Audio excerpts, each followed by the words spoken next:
Hey listeners, as a special treat, today's episode is the first group test recording of Frameform from July 5th. Please keep in mind that this was recorded without prior knowledge of how the season would be released. There may be some inaccuracies with certain things being said in the episode. Without further ado, enjoy the episode.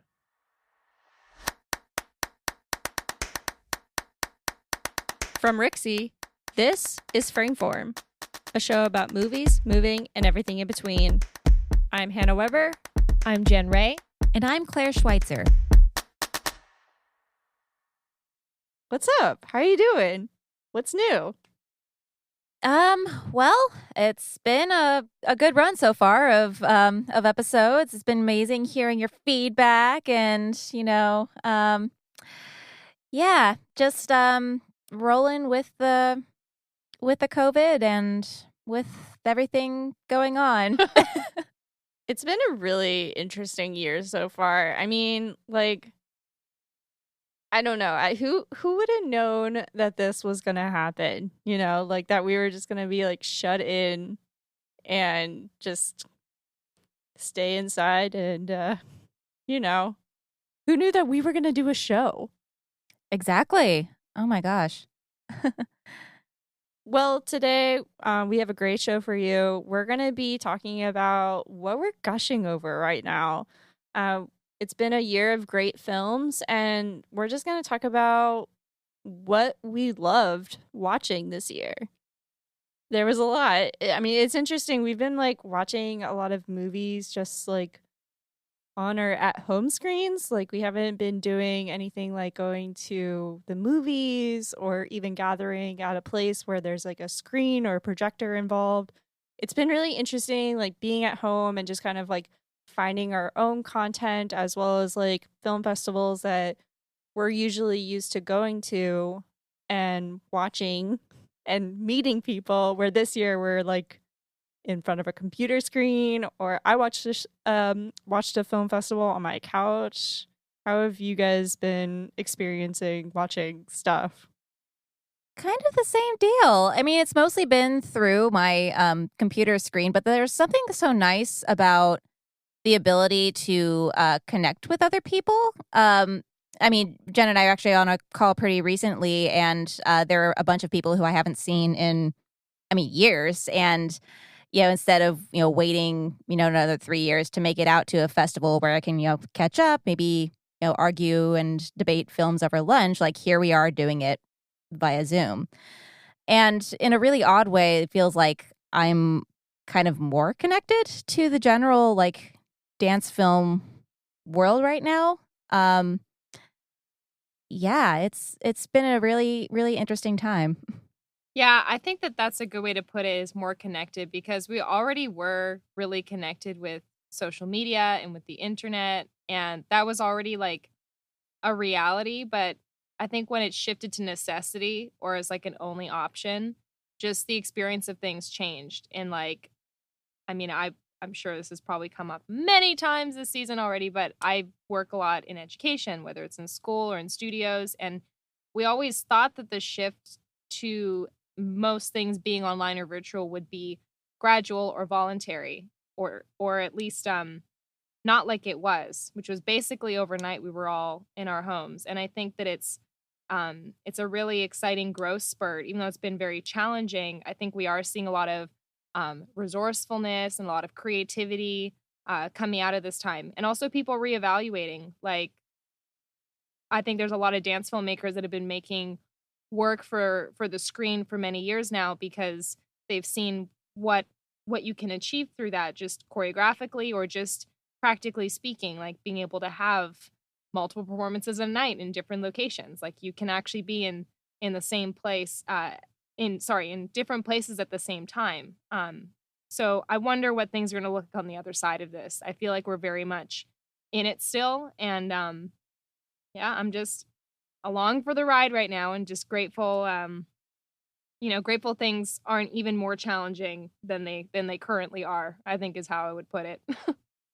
Yeah, it's really cool that like just said, you can be in many places at once. I think for me, my job, I work a lot, and it's really hard for me to schedule all these film festivals, across the world. I mean, I don't like averagely go across the world. I'm not like going to France like regularly to go see a film festival, or Germany or Scotland, or even just going to California. But I mean, it's been a luxury and convenience to just have this in front of us, at the palm of our hands, at our fingertips, wherever, what kind of technology resource we're using. And yeah, I mean, it's really cool that even like you said, Claire, like chatting with people that you haven't seen over Zoom. Some of those people don't even, also like me, don't always go to those film festivals. So you're seeing those people, meeting them, and it's pretty fun. I mean, it's cool. Why don't we go forward and talk about what we're gushing over? Because, like I said, there's like a lot of stuff out there right now, and I mean, it definitely has to be recognized. So, who wants to start? So is this like gushing over like in the total like milieu of everything? Just like gushing over. I guess we can just like start with like whoever, like what their picks were. Oh, okay. So our audience, we actually gathered a good amount of films that we're going to talk about that definitely kind of like sum up what we've been into lately and why why it should be recognized, basically. So yeah, who wants to start? Who wants to go first? Why don't we start with a pick that you both had? Let's start with the pick because the goal was, or the objective is, we're going to pick 3 films each, and they could be music videos, they could be trailers for documentaries or different projects. And this is why I sent you. Is it GIF or GIF? Can we just quickly resolve this? Is it called a GIF or a GIF? I say a GIF because it's a G. Okay. It's not I peanut say GIF. butter. But okay, so see, this is why I asked. This is why I asked. I can't get answers, and I feel like they're both right. So that's why I sent you both the GIF of from Clueless, because honestly, the picks that we all came up with, I just laughed. I was like, this is so Hannah. This is so Claire. These picks are so Jen. It was just funny. Yeah. So, but I did think it was cool. I had not seen Dropout Bodies yet. But when I saw that you both picked it, I was like, oh, this is real. Of all the films, all the music videos that you could have picked, you both were like, that one for this year. So why don't you both share about why you picked that film? Well, Claire, I think you should start because actually I found this pick from you earlier this year, and that's why I picked it before even finding out that you picked it for this segment. So why don't you start it off? Right. So Dropout Bodies actually, it's a film that came out, I think it was it was completed about 3 years ago. But to me, it's a film that really speaks to our COVID experience right now as it's playing out. So basically, the basic description of the film is that it's a 17-minute single take where a camera slowly pans around a circle of people who are standing in a field. And then one by one, these people start dropping. They start, and basically once they drop, that they don't recover. Once they drop, they're down. And we come to find out that there's really no rhyme or reason as to why they're dropping. We do know that once they drop, they're down for good. If they actually run to another person or another group, then the group drops with them. So it's kind of like a game of deadly ring around the rosy in a way. But it's but yeah, so the thing that draws me to it, well, first of all, it's one of those films that really makes me miss cinematic screenings because I've seen this in yes. I've seen this in a theatrical setting twice, and I've been riveted each time. It's how is that different from the cinematic? How did it play Yeah, how did it play? Because I cannot imagine that. Well, I mean, it played in the context of the way that we usually see screen dances seen in a screen dance shorts program. And I mean, granted, if you have like a screen dance festival and people are, they're paying money and they're often traveling to these specific events, you have a very you have an audience that is anticipating films that are paced like this, as well as films that maybe don't offer any kind of immediacy. And I think this is kind of like a good example of like a film that may not play well like in an internet setting, because it takes 4.5 minutes for someone to actually move. And Yeah. but when you're sort of a captive audience, like you have to kind of you have no choice but to stay in your seat and kind of be, and the film gradually brings you into this receptive headspace and establishes the very simple, and really it establishes a few simple rules, that this is a very slow moving camera, and it's and even like from the beginning, you can sense like there's like a sinister nature between like the camera and the performers as well. And like the camera really chooses different kinds of framing with each performer, and like in some cases it varies the pacing, and there are some moments when the performers are looking away from the camera deliberately, and like it poses like it takes a long time to pose like some very establish some really really simple parameters before the first person falls. And then when you've become accustomed to 4.5 minutes of stillness and very gradual movement, the first movement completely shocks you, and it completely it takes you, or it decenters you. You don't see it coming. I mean, 4 minutes was really long. I mean, I have to admit, I did stop. I was at work when I watched this, and I did have to stop it a few times. But when I sat down and actually watched it all the way through, I tried not to put my hand on the mouse and see how far we are. But it was really interesting reevaluating it the other day, rewatching it, and then realizing, wow, that was 4 minutes that went by and movement actually happened. And that was a full rotation too. I think over a full rotation of people.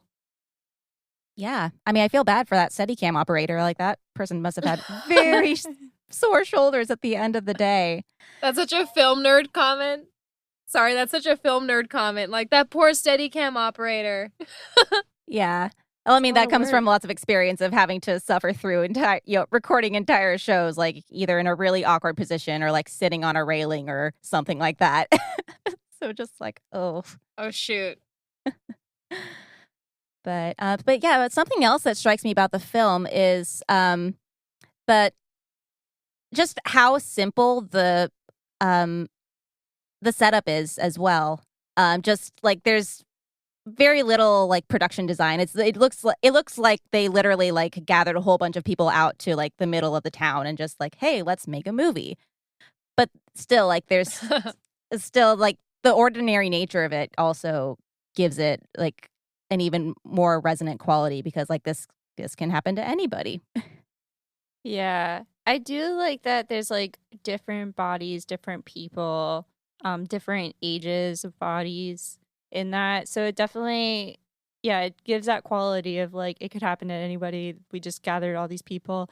I mean, it's kind of like almost like, I don't want to say like anybody can make this film, but it definitely gives an idea of like inspiration that's like, oh, okay, like this is how you can play with time. This is how you can play with suspense. This is how you can play with a simple environment, and it's just kind of like one of those like simple yet brilliant kind of themes and ideas of playing with what you have. And especially in a time like this, like, gotta work with what you got.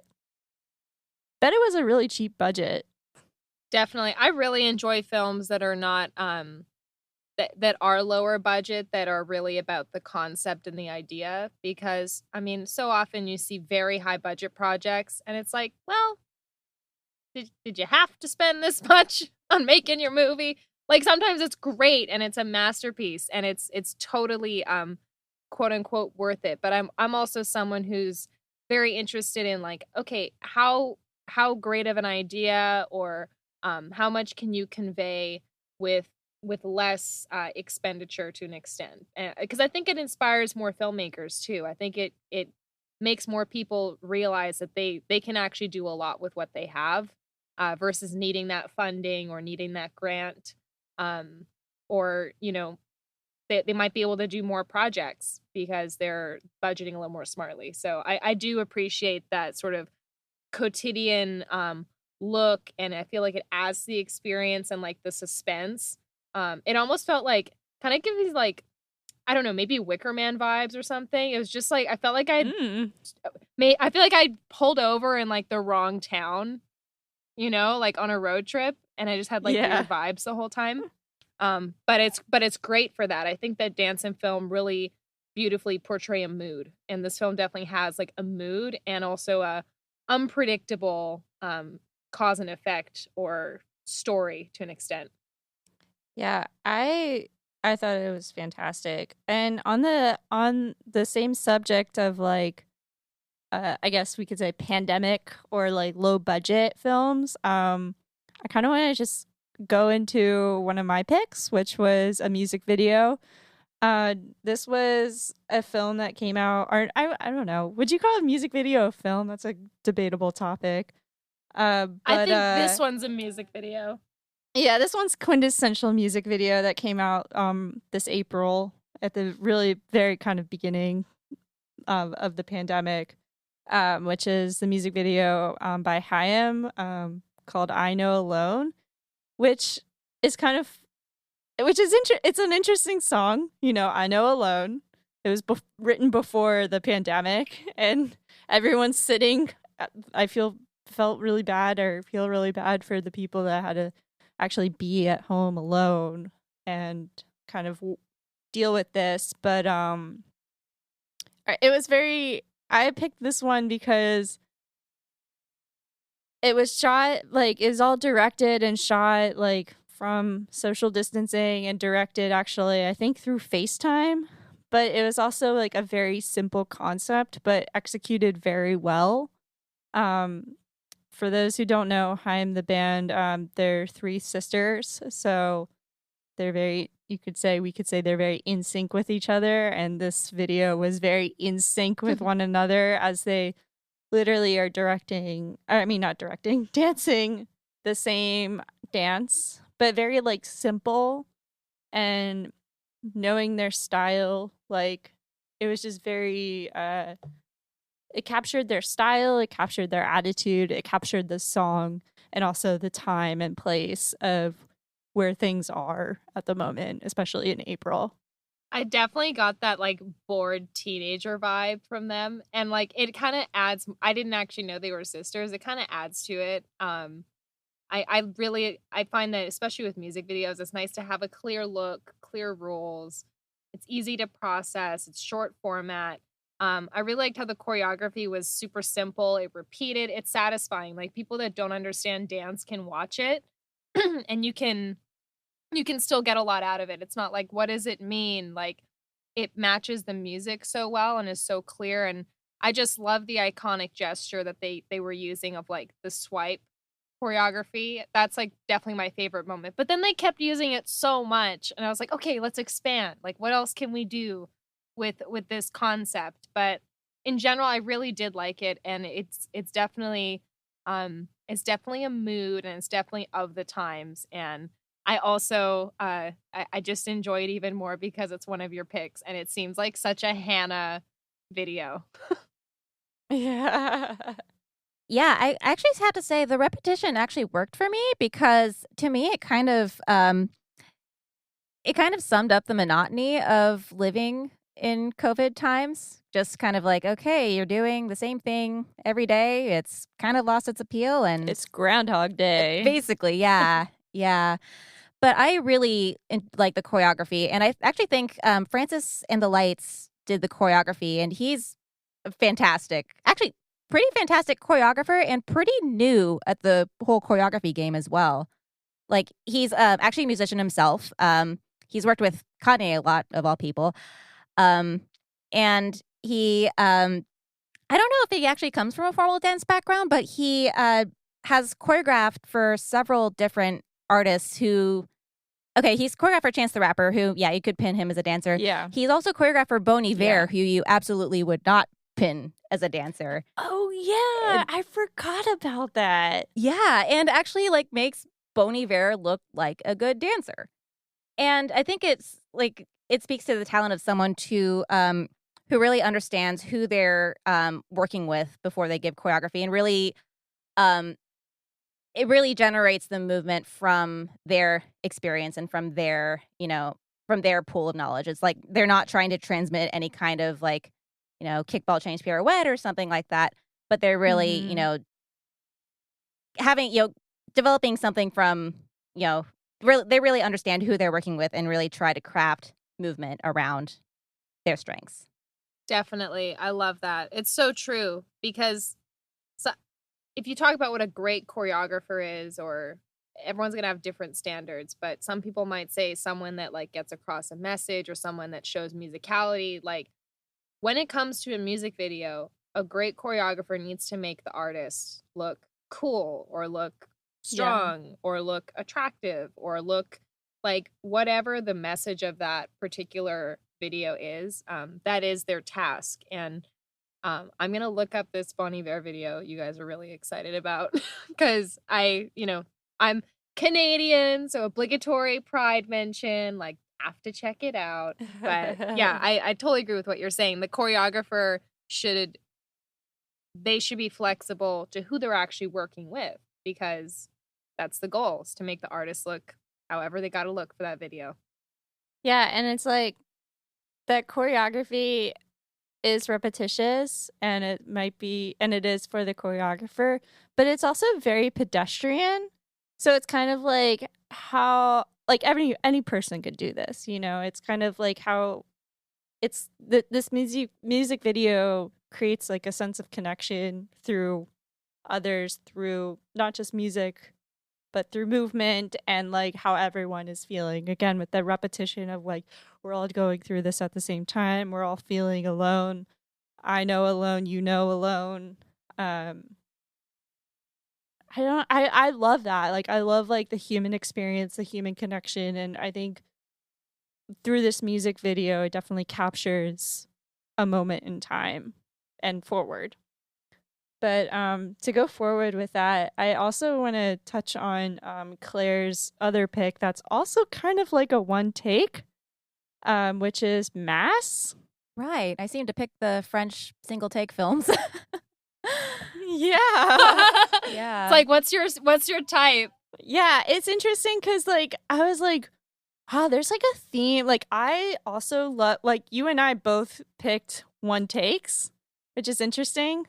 And I mean, for me, like, even though I am a video editor and I freaking love editing and I love smash cuts and I love montages, but I also really love like no edits and just like how can the camera move through a space, or how can a camera not move through a space and just have like the dancers interact with the space. So what drew you to Mass? Yeah, well, precisely that. I really just admired how I don't want to say hyper choreographed, but like how rigorously like the movement and the camera were choreographed together, and how meticulously they were choreographed together.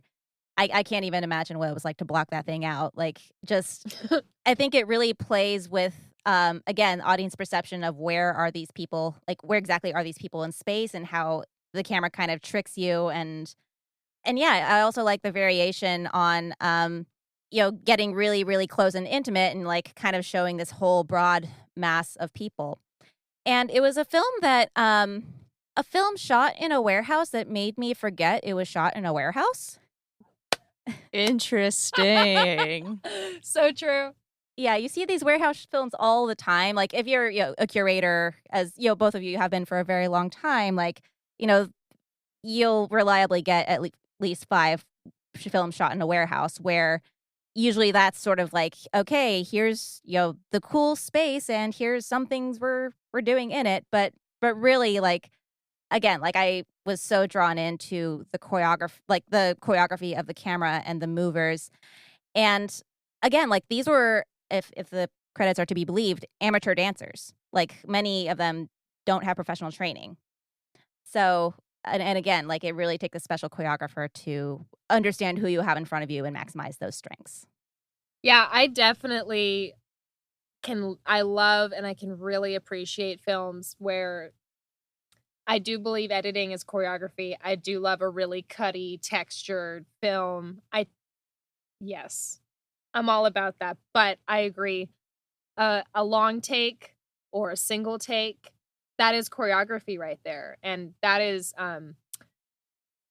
almost like an education when you're watching it. It's just the hardest part of watching films like that for me though is like disengaging and trying to turn, like I'm trying to think, oh, how did they, like, where are the people now? And not from like a viewer standpoint, but very much from a production standpoint where I'm like trying to figure out how it works. So I'm trying to get better at that and just like watching things. But it does take a certain kind of film to elicit that sort of reaction because it is doing so much cool stuff.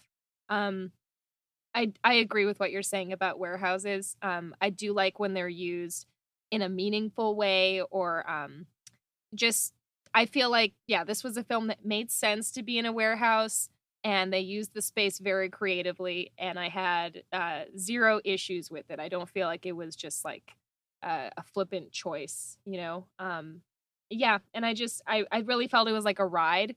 I enjoy films that have you along for the ride. So even though it was maybe slower moving or longer, I wasn't like bored at any point. I was very invested. So that's good because I do have a short attention span.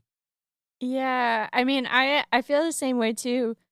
About it kept me going. Like there was just so many layers to it. And Jen, I also have that mentality of like, where are those dancers going? And that's when I was like, when I was watching it, I swear at like halfway there, I was like, was that an edit? Where there's like a match cut and a matching action? Yes. Claire, is that right? Yeah, I mean, I hesitate calling it a single take film. I call it a single shot film, but so I'm worried, or not worried, but always wondering, like, is that a hidden cut right there? Yeah, because like the lighting is different there, and it's like it looks like it's one space, but like that lighting is like all of a sudden goes from like blue to yellow, really, like just all of a sudden. So it's interesting just like watching it and just being like, okay. I'm gonna watch it again. And then another thing was I kept wondering, and I like didn't see like any footnotes in the YouTube link. By the way, all these films that we're talking about are in the show notes.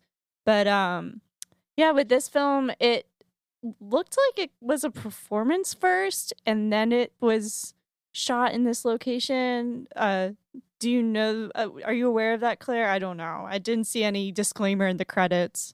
I actually don't know. I mean, I don't know a whole lot about Foulet or his work, or I mean, I know that he runs his own company, but he's also done a lot of single take films. He actually recently completed one called The Last Children, which does follow kind of the same trajectory of a single take. Okay. With a large cast. So it's, I mean, very much composed for the camera and like very much in relation to the camera. But yeah, there are some moments that do feel like they were transposed. Like you can probably tell like it was definitely composed in a studio environment and then transposed. Yeah, because I kept like thinking that, like watching it, like, I mean, when you think of like how big the space is, like, do the dancers disappear in the black, or do they go off to the wings, or do they like go into the audience, which would be also a very interesting studio or auditorium or performance experience, because you're just like constantly feeling energy around you or feeling energy in the whole entire space.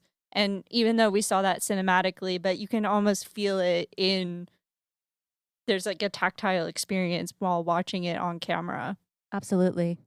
Also, another tactile experience that I was feeling, I don't know if you were, but Jen's pick Home gave me all the feels. Yes, I was thinking it would transition well. I was thinking like I want to talk about Home next. Yeah. Just 'cause, like I think it transitions well.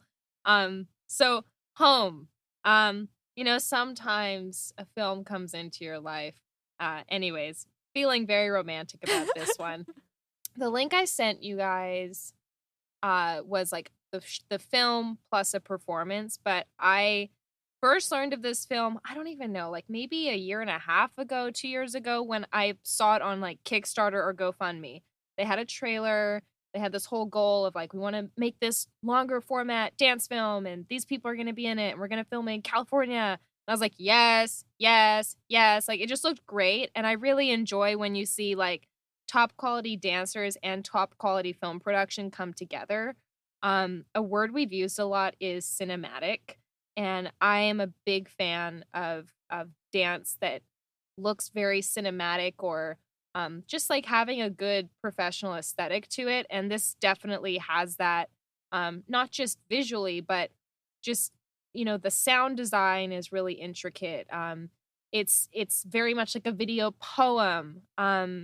I love it. Like, I just think it's an instant classic. And while usually I can imagine like that not every film is for everybody, I do think this is a film that will strike everybody, and really has such a clear mood and a feel and the texture. And oh my gosh, like part of why I think this transitions well from Mass is not everyone could do this choreography. Oh my goodness. Like, it's just, I'm a big fan of Mari Madrid, who dances in this, and the collaborators on this project were Christopher Martin and Larkin Poynton, and I've never met them in person, but just based on my online research and findings, so this film is called Home, but their company is called Project Home Dance. So they have like a website and a YouTube, and it's just like such a cool like hipster millennial dance brand. Everything. I suggest everyone checks them out. Like, it's very much of the times as well, I think. And I hope that everyone that loves and enjoys dance film or screen dance checks out this film, because I think it's kind of iconic and very memorable. So yeah, that's my gush. Agreed. Ugh. And also the cave. The cave is a great setting. Okay, I'm done. Yeah, it's also, I want to just toss in another recommendation for a Chris and Larkin film. Coda is just a bundle of joy, and that sounds familiar. I can't remember if it sounds really familiar. When did that come out? I think it was posted last year, but it basically uses like the Proclaimers, like, and I would walk 500 miles, and I don't know how much we can sing without asking for. Maybe I'm thinking of something else. But yeah, I think Home is a fantastic film. And again, another one of those films that begs to be seen on the big screen. Again, like the experience of seeing this on a huge screen is so much different than seeing it on your like tiny little computer screen. Yes. And yeah, I really love like the movement vocabulary is really interesting as well. It's my understanding that both Chris and Larkin come from breaking backgrounds. But seeing like it in this environment, like there's such an intricacy to the quality, and also the performances. Like there's I'm totally stealing this from another person who had this observation, but a sense of embodied unison that, you're not seeing anyone looking out the corner of their eye, seeing if someone has their hand in the right place. Like everybody is in their body and they're so totally connected to everyone else around them. Yeah. And everyone looks amazing. Right. I mean, not just them, but also the camera. Like, I was just sitting there gushing over the cinematography. Like, what kind of camera were they using? I know they were in Iceland, but like, there was just something about like the textures of like when it first opens, you see like the big field, and you can literally like feel the grass or the long hay or whatever against your face or against your hands, and even that sound playing with it, which honestly I did not mind watching it on my laptop because my headphones just like really gave me that experience.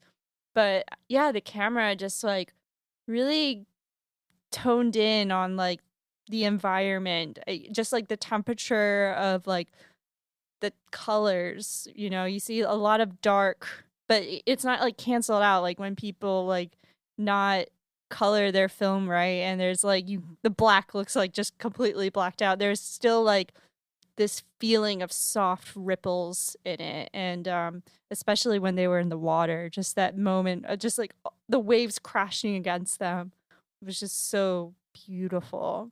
I think my like 3 theme words for this film, if I had to pick, would be texture, Yes. detail, and I can't even pick. Maybe like poetry, or maybe like senses. Like it's a very sensory film. Like you're saying, like this is a film you almost like can drink in and feel, and it does come from the level of detail in the cinematography and the dancing, and yeah, the fact that people that, whether you come from a dance background or film background, or neither of those backgrounds, like you can find specific things that are really strong and obvious and impactful. Yeah, and with that whole like vocabulary of words that you just gave us, I have to say, like, with that movement and being in the body, like, you can feel like what that story is about. Like, not even just like, I felt it right away. And you don't, like, maybe as someone who's not that familiar with dance film, I feel like you get it right away what this story is about. Like, you find out what it really is about, like, later on. And this is, like, what, almost 12-16 minute film.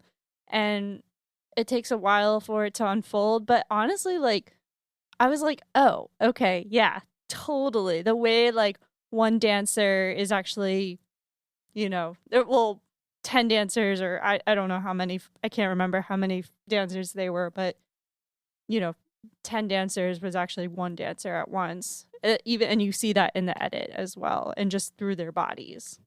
Yeah. And I want to make a comment about the music as well, because it's my understanding, and I could be totally wrong, that the music was composed specifically for the film. Like the songs were composed specifically for it.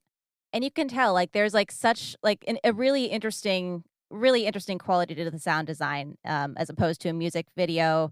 And there's like, and I don't want to say as opposed to a music video, but there's always this debate whether music videos get included in screen dance, because a lot of times you'll see this again a lot of times if you're curating work, that someone might just slap on a song to kind of that's essentially they're trying to slap on some kind of meaning to the film. But here, like, all the elements are just so integrated, and just every the transitions to each song make complete sense in that moment. And it's spectacular film. We're fans, big fans. Yeah, all of it. It's just beautiful. I advise everyone listening to watch it. Another going into narrative, we should talk about Claire's other pick, well-contested sites. Right. That's an interesting one. Yeah, it's an interesting one. It's an interesting one for me, and a personally resonant one for me, because this was the film that answered the question, why screen dance? Yeah. Like, what can screen dance do that other forms of media can't do? So, as a background on the film itself, the film was created by the collaborative team of Amie Dowling and Austin Forbord, and it really is a comment on over-incarceration and sort of like the physical, the physical constraints of a system that's, in theory designed to rehabilitate. And it was actually developed in close collaboration with Reggie Daniels, who's the main, sort of the featured performer in it. He actually spent 15 years incarcerated through the prison system, and he has since I don't know what he has his doctorate in, but he just got his doctorate, and actually teaches along with Amie Dowling at University of San Francisco. But this film, when I first saw it, I first saw it at San Francisco Dance Film Festival 2013, which was quite a long time ago. Yeah. But I was seeing a mock pitch session that Amie Dowling was doing at the time. Like there was like a sort of like a festival component that was a mock pitch session for filmmakers who had films and were kind of, pretending like they were going to pitch it to a major studio or a major broadcaster. And in her pitch, Amie said, like, it's one thing to have like a talking head tell you, like, give you the stats on mass incarceration and specifically mass incarceration of African Americans. It's another thing entirely to actually kinesthetically see a body confined in space and sort of forced through these routines. Yeah. So, yeah. And also, if you are into this film, definitely check out Separate Sentences as well, also by Forbord and Amie Dowling.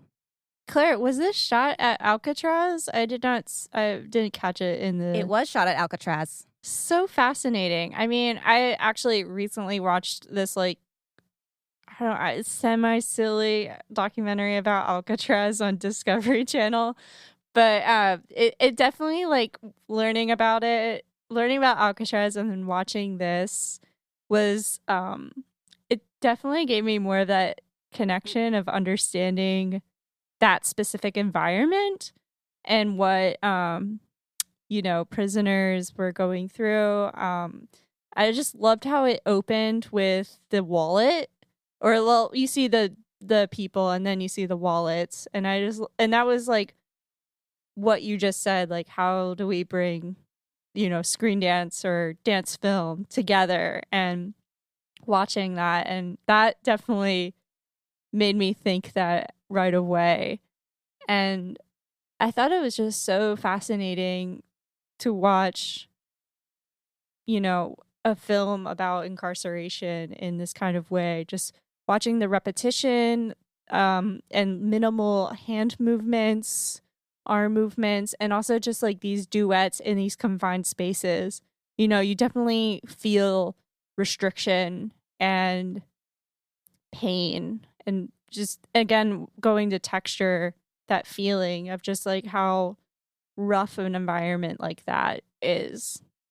I really enjoy the site-specific choreography in this. I think that is such a huge part of making dance for a video format and taking dance outside of the theater or a black box or a studio. And that it's done really well here. It's interesting throughout. It's another one of those films that's a little bit longer, a little more slower paced, but it pays off and it's interesting throughout. And I think that the heavy subject matter aside, it is a satisfying watch from those technical choreographic standpoints. And I totally agree with what you're saying, where when you can watch someone dancing out the emotion or the message, or you can see something, even if you're not there in person, if you can see it as you can with video, it can strike you emotionally in a different way than hearing stats might, for sure. So I think it is important that we have films like this that are made. And I also think this film does it well in a genuine way. It's kind of that struggle sometimes where maybe someone hasn't lived through or doesn't have experience with or isn't connected with a particular issue or a particular community or something that they can really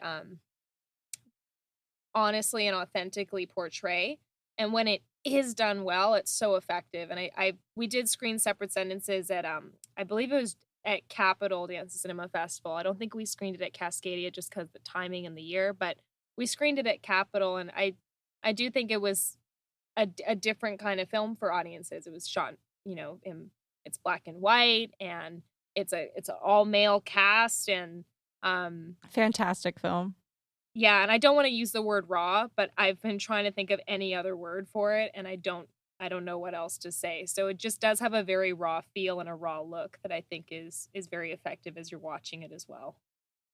Yeah, and it must be said, a lot of the cast members, I don't think the whole cast, but many of the cast members are former inmates as well, who actually have embodied experience. That's awesome in the system. So yeah, I noticed that. I was like, these are definitely not dancers. Yeah, these are people, and I couldn't like I kept thinking that, like, maybe they're dancers, maybe, but something about the way they were present in the space as well as just, like, present in the movement definitely did not make me think of actual dancers because, you know, they just, like, carry themselves differently. But I have to say, like, I'm not like, pulling, like, any, like, not making any funny of this, but it made me think of just Shawshank Redemption. I mean, it's a beautiful movie, and just like when we get to that part where they're washing their hands, you know, it's just kind of like cleaning the slate, cleaning, you know, these are now clean hands. Like I've done this, or like they were clean all along, but it's just kind of like leaving the grime and the roughness and the environment and going into clean hands, wearing clean clothes, wearing, you know, being a person. You know, it just kind of made me think of Shawshank Redemption, which is, I think, a beautiful film. That's one I like didn't see until I was in my 20s and people judged me for it.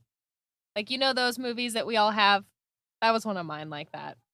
I had it on my freaking like top like movie list, my must-watch movie list, like for 4 years. And it wasn't until I graduated grad school with a film degree and I was at my parents' house, and the local movie theater had like a summer series where they screen classic movies, which is freaking amazing, by the way. Yeah. So I got to see it on the big screen, and it was just so satisfying. I was just like, and then after that movie, I was just like, I opened up my freaking phone and just crossed it off. Oh, you want to know embarrassing like movies that have been on the list forever things? I saw Citizen Kane yesterday. Claire. Because we're recording today, and you're like, I should probably see Citizen Kane. We're gonna record an episode Better late than never. just in case.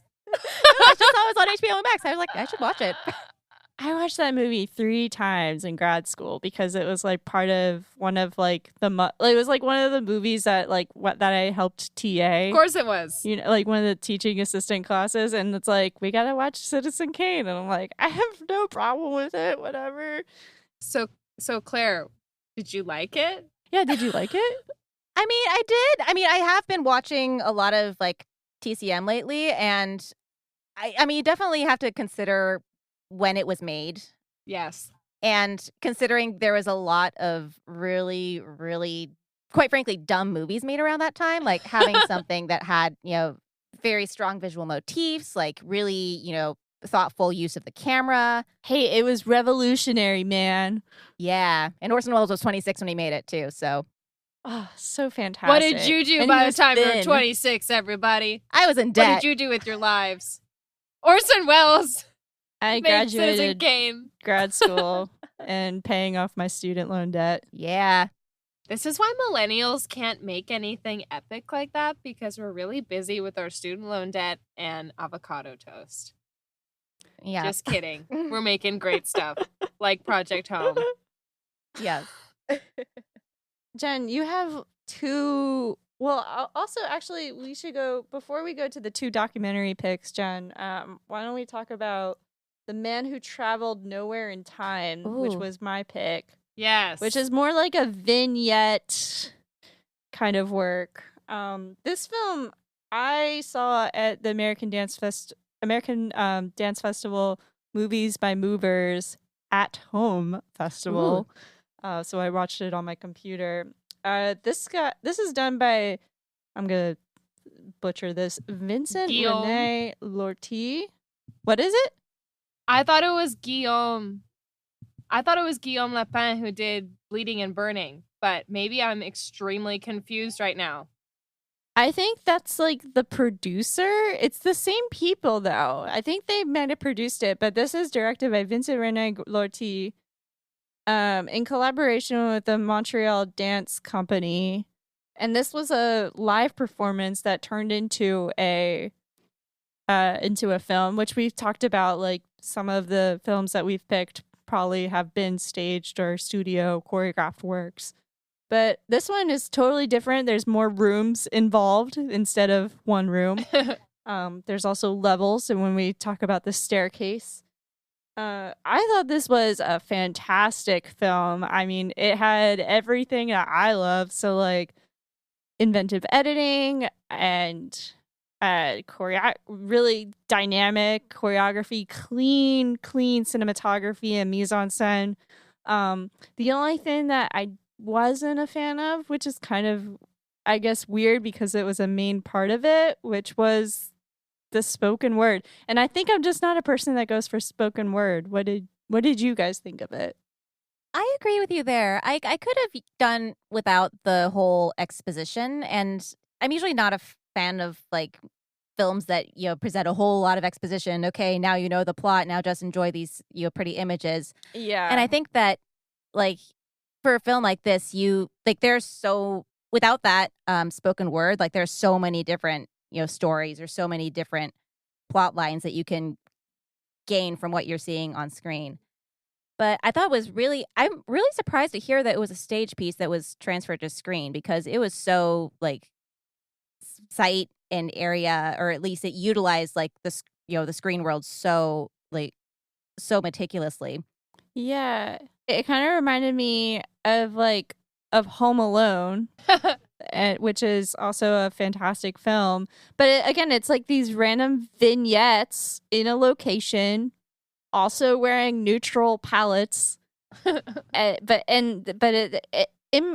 I'm okay with things not making sense, but this one, because of the spoken word, it just made no sense. But I was still like, look at this production, it's amazing. Like, this was like the film side of me where I was like, this was so good, I'm gonna send it to my friends.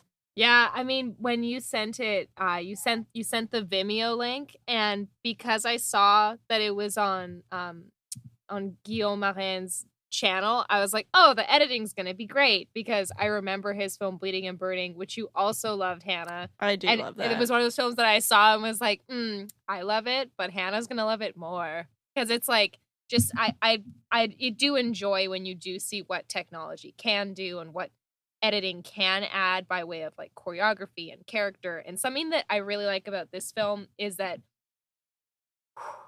preface, I don't like when people say dance film's a genre. In fact, that's one of the main things I say, which is like, it's not a genre, like it's a mode of filmmaking. And this feels like it's of the horror genre using dance film or dance cinema or screen dance. And I really enjoyed that part of it, because it's like, it felt like a scary movie, but it was a dance movie, and it wasn't Suspiria, and it wasn't Black Swan, and it was from Canada, so obligatory pride mention, right? So I really enjoyed it, and I also really liked the setting and the architecture in the house. That's one of my favorite things about film, is like the location and like what can you do in the location. So yeah, I also quite enjoyed it.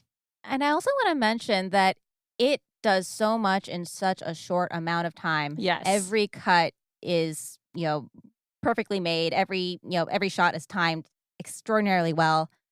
And the sound design really adds, such an interesting quality to the way that you receive this film. Like, there's like that one moment where like you see that duet in the living room, and like you see the dancers' mouths moving, but obviously like you have absolutely no idea what they're saying, if they're saying anything at all. And sort of like those questions that you pose, or the questions that the audience poses, like really adds another layer of, of suspense to the film as well. Thriller dance. I think that's something that not Thriller, Michael Jackson Thriller, but like, I like what you said, Jen, about like this could be a horror film in the dance film mode. And I would love to see more of that in the future. Like, I think just because I watched like Knives Out like a week or two before I saw this, but it made me think of that. And maybe it was just the house itself, but it's something. I mean, that film was a character, and in this film the house was also a huge character because of just how like each room was extremely different, as well as like the lighting was extremely different, as well as the dancing was extremely different in each location of one house. I mean, film studies coming out here. I mean, that okay, I already overhyped it. I'm gonna move on. Anyways, so comedies elicit like the physical reaction of laughing, as a dramatic movie or like certain type of romance elicits the physical reaction of crying. And I feel like especially when you're watching a film that has dance in it, it might elicit some sort of physical reaction or sensation. And I think that like this film and Dropout Bodies kind of both would go well together, whereas there's this sense of like suspense, or it's a thriller, or you're like, am I next? Even though like you're in the audience, you're not next, don't worry. Yeah, I enjoy the feel of genre, and I think it's something I've thought about doing before, where it's like, oh, it's not just warehouse dance films, it's like this kind of dance film or this specific subgenre. But this does such a good job, like being just creepy, but not just for the sake of it. Like you said, Claire, like you get so much information in such little amount of time, and that's like there's a whole art to that as well. It's like, how efficient can we be? That's my kind of movie, I'd say. But I'm also in advertising, so I like short and sweet and get to the point. And I would like to advise to all filmmakers out there, go ahead, try it. I would say I am pro genre dance films. Yes. Make me happy. I think it's a great way to like, I mean, it's not just, I'm not saying like genre. I mean, not genre. I'm not saying narrative. I'm just saying like be experimental with, the genre. Make a sci-fi dance film. Exactly. I don't know if I've seen it. I mean, I don't think we see so much like, we see a good amount of narrative. We see a good amount of experimental. We see a good amount of music video and so on and so on. But I think we need to play around with more, actually dive into the genre. Why freaking not? Yeah, kinesthetic empathy can do a lot. And maybe that will get more people involved in watching. It's just like, oh, it's a Western. Like it's just interesting. It's not very normal in this mode. Can I get a shirt that says kinesthetic empathy will do a lot? Can we even fit that on a shirt?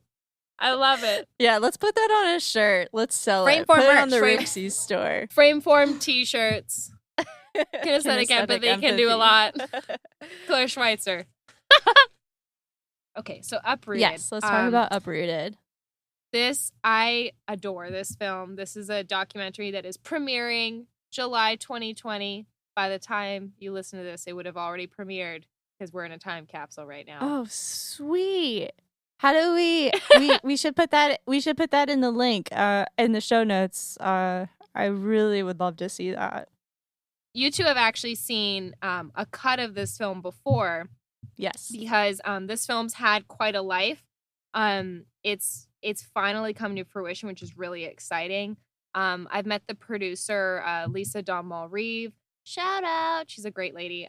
So I met her a few times, and just like I saw this as like a Facebook ad. Like, we're doing transmissions, roots to branches, a documentary about jazz dance. And I was like, yes, because, and this is a conversation that I think has experienced a resurgence in 2020. Like, let's talk about the actual roots and the actual, as the original title was, like the actual branches of different genres of dance. And then this one actually focuses on jazz. I feel like especially with television and with YouTube and with dance competitions and just the way that jazz is taught in dance studios in a mass way. And this is obviously a huge generalization. There's a lot of great people doing really great work in education and that are honoring history and doing that. But there's also kind of like generic, it's sassy jazz or it's just jazz.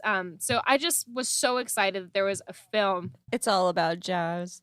Yeah, like this film actually dissects it and has so many great interviews with a lot of huge names. Like it's mainly, I believe they went to Europe, but I think most of the examples are American because jazz dance is, American. But they also went to Decidedly Jazz Dance Works in Calgary, which I was super excited about.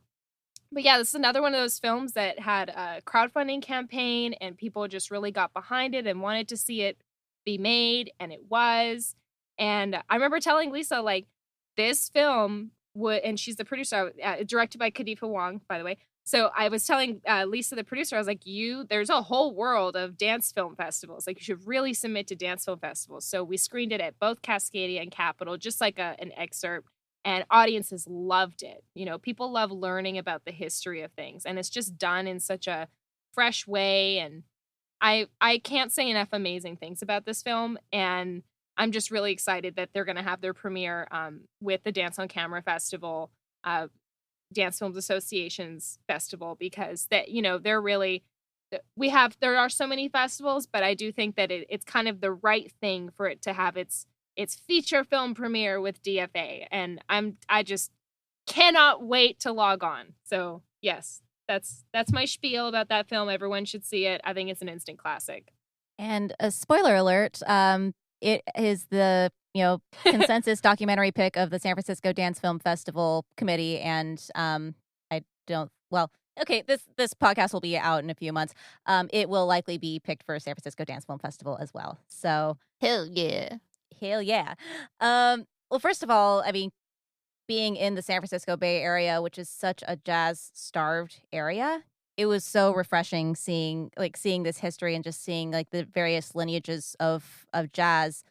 And it was also interesting seeing like the whole bit about the codification of jazz. And that, to me, at least that's how I grew up knowing it, like seeing jazz as like a series of like jazz squares and like sort of like these very, very showy as a flash attitude. Yeah. Smile. Exactly. And just seeing just the, its origins and how differently it manifests from the way that I really envisioned it doing so. It was really refreshing to see, and especially after seeing a whole bunch of really long, slow, more contemporary oriented films, like having something like this is just such a breath of fresh air.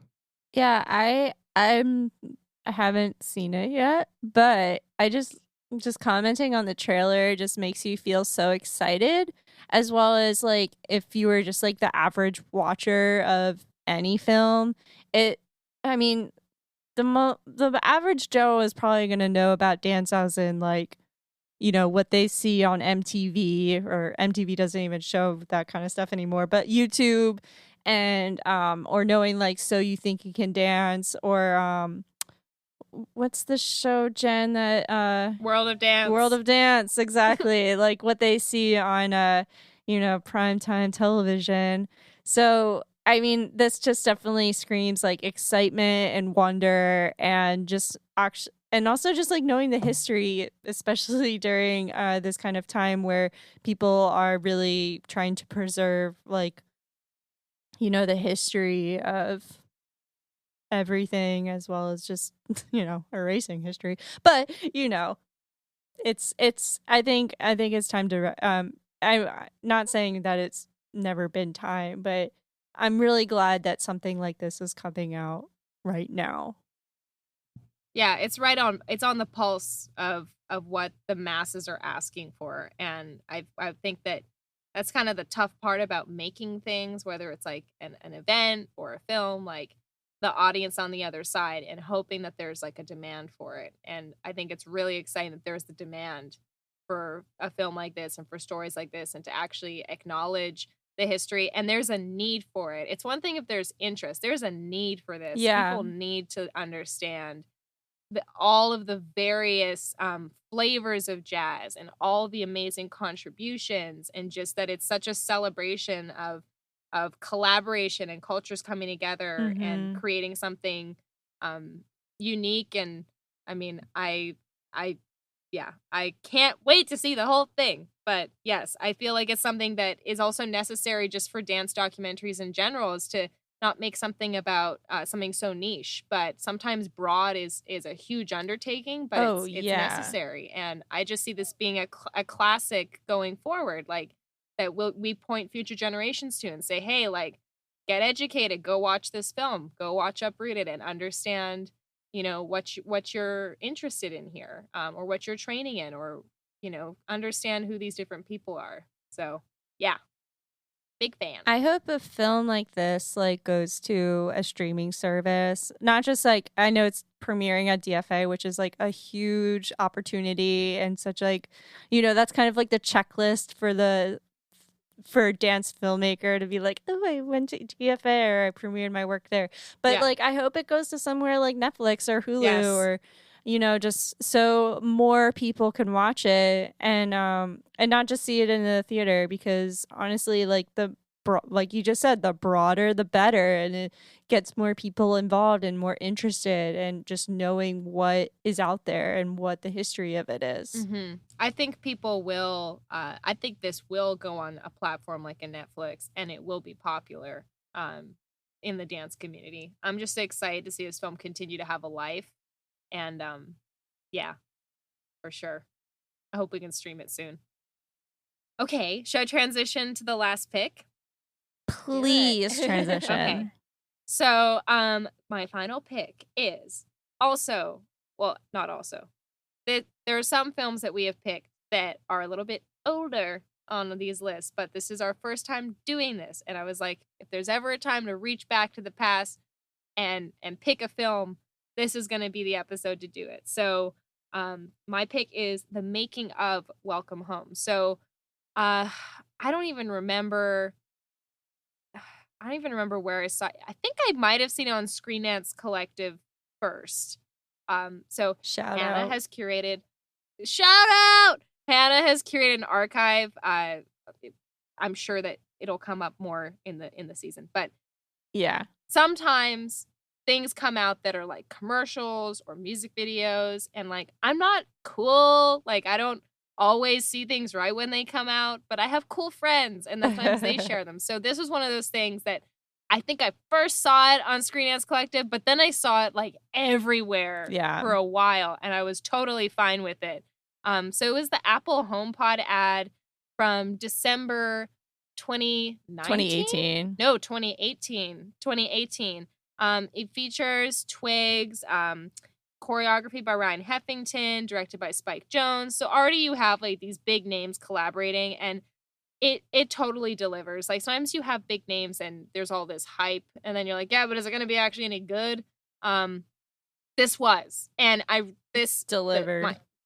My pick for this is not just the commercial itself, but there's actually a documentary available on YouTube and Vimeo called Making of Welcome Home, and I just love how it shows how they achieved a lot of the cool effects and things that you see.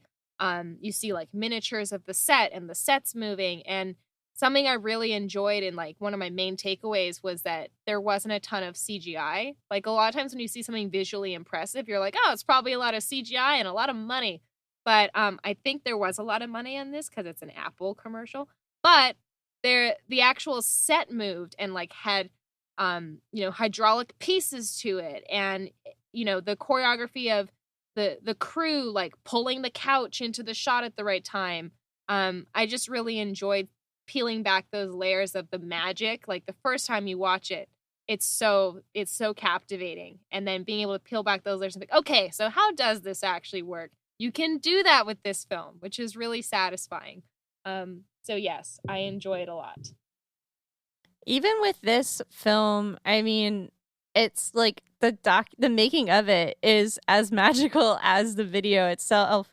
I mean, it's just so cool how a whole production comes together, and it's not just like everyone's dancing. You first see Spike Jonze dancing, and then you see Twigs dancing, and then you see the people moving the walls dancing, and moving the couches dancing. I mean, it comes all together as like one choreography hit, and I think that's just as magical as the video itself.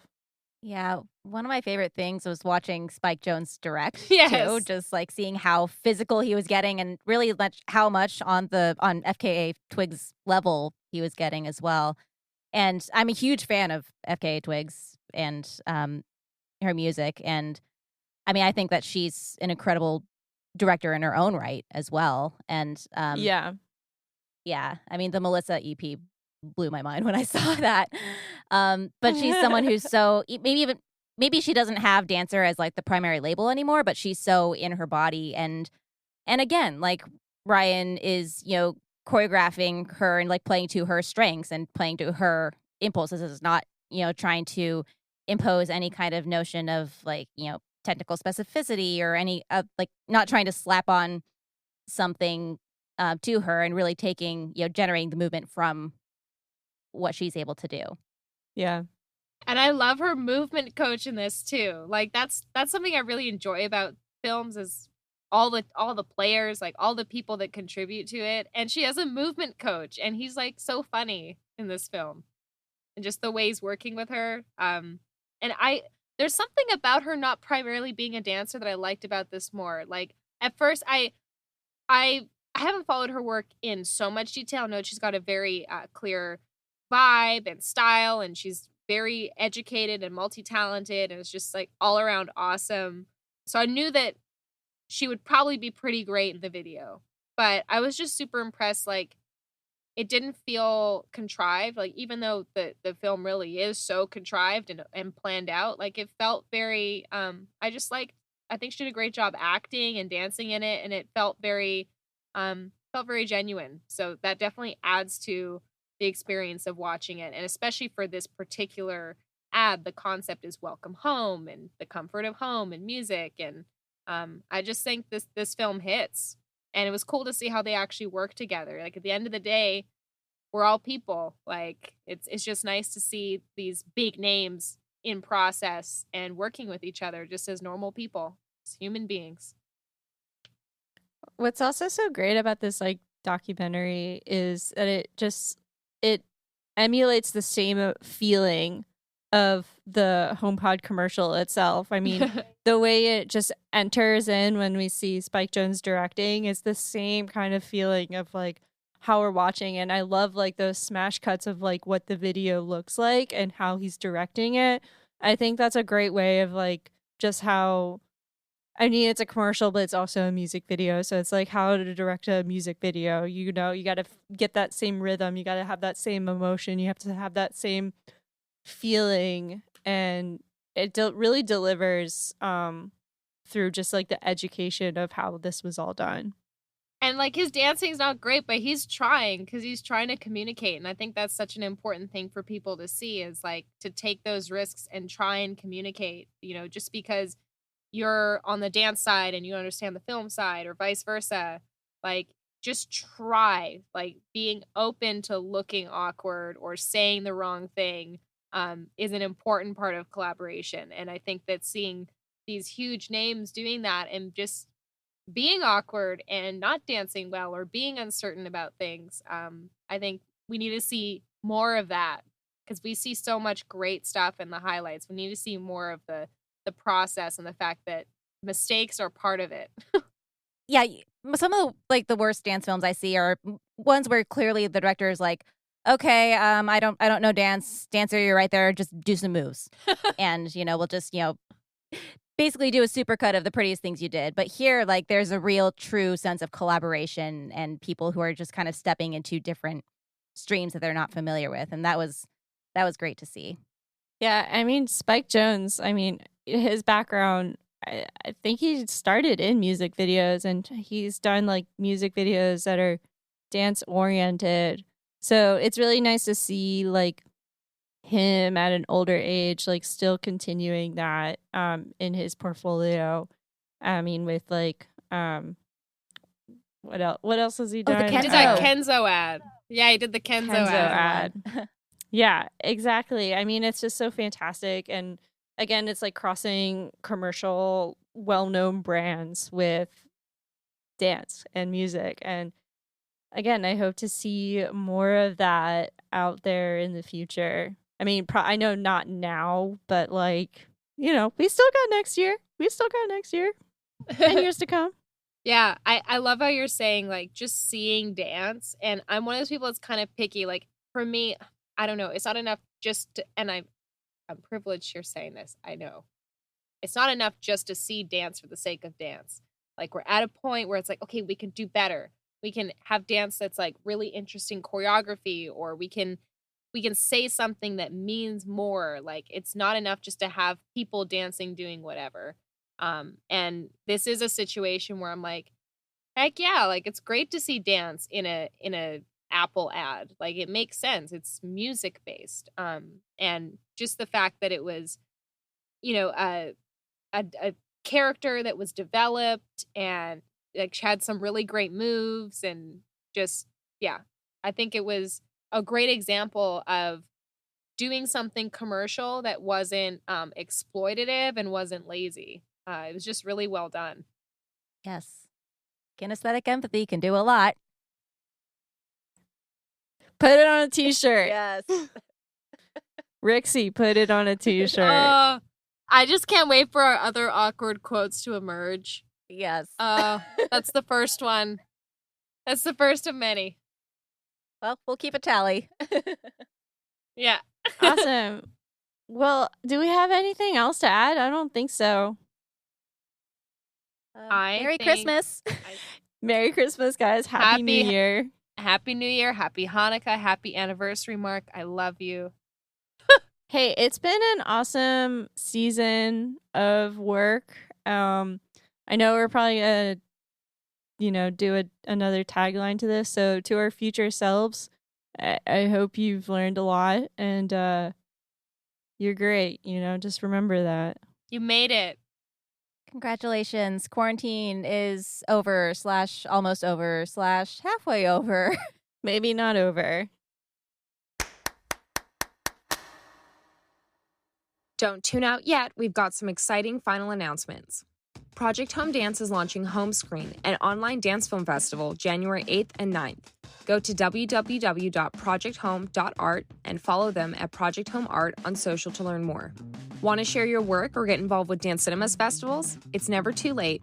Film submissions are open on a rolling basis, and we're always open to new contributors for art screenings, talks, and workshops. Submit at filmfreeway.com/dancecinemaonline and see the link in the show notes. Last but not least, we'd love to hear from our Frameform listeners.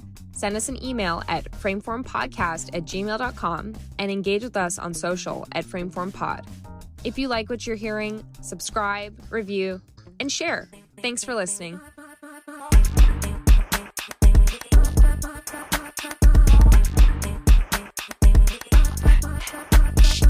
Frameform is a production of Rixie, hosted by me, Hannah Weber, Claire Schweitzer, and Jen Ray. Edited and mixed by myself and Mason Carlton. Thanks for listening.